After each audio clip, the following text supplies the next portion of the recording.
Now we are talking parenting, and there is nothing more stressful than a child that won't eat the nourishing dinner that you have painstakingly prepared. How do we ensure our toddlers are getting the right nutrients into their diet?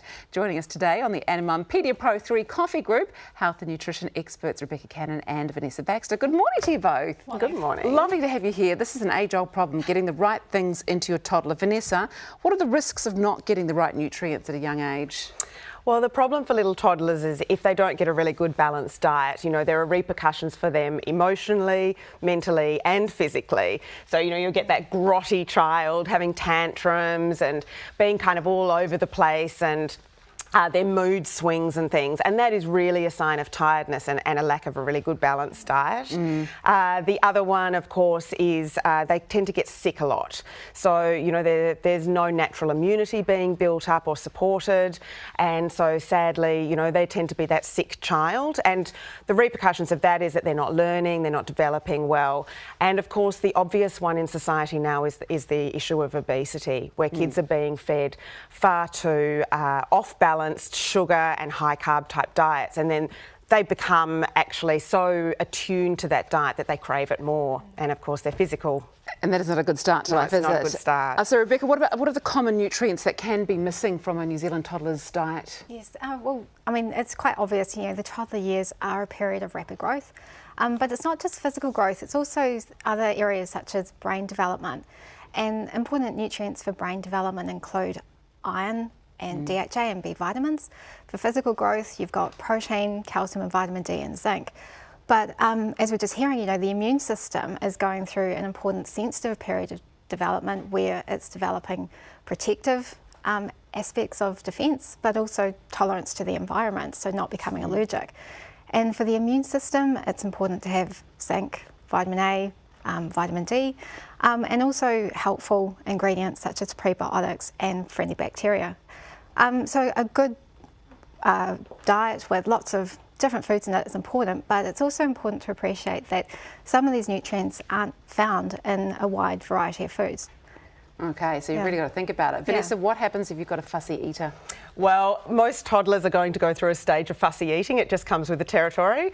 So there's a couple of things there. One, I think it's really important when you are introducing new foods to toddlers to keep the size applicable to the age of the child. So to give them a massive big plate full of fresh steamed vegetables is not going to work. Eat this, darling, it's good for you. So just keeping things really small. Like I like to say to parents that I'm talking to, just keep it pea-sized.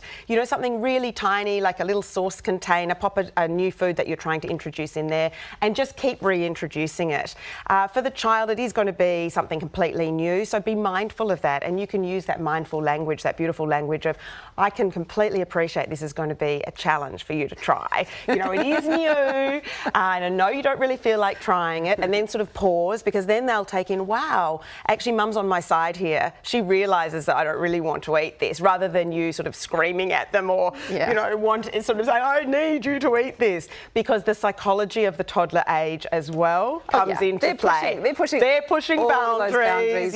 Clamped mouths, screwed up face. Good times. Really, we could do that as an adult.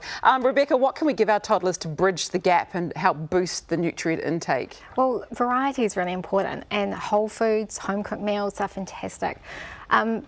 So if you're thinking about fruits and vegetables, the more colourful the better, and the wider variety that you can get into their diet, the more useful it's going to be for them. We're also coming into winter, so cooking a lot of stews and casseroles and sauces and soups. And grating vegetables into that is fantastic. Carrot is great to grate into things and adds texture and flavour. But sometimes kids can be fussy, and I think you've just got to be really patient and be persistent and encourage them as you go. Sometimes, you might be a bit concerned though that they're not getting everything that they might need to fuel their development. And in that case, something like a toddler milk can help to fill that gap for them, because it is milk with boosted vitamins and minerals and other helpful ingredients in there like prebiotics and friendly bacteria. But there's a lot of choices out there, and I think you really have to be careful to choose one that doesn't have added sugars in it. Yeah, exactly.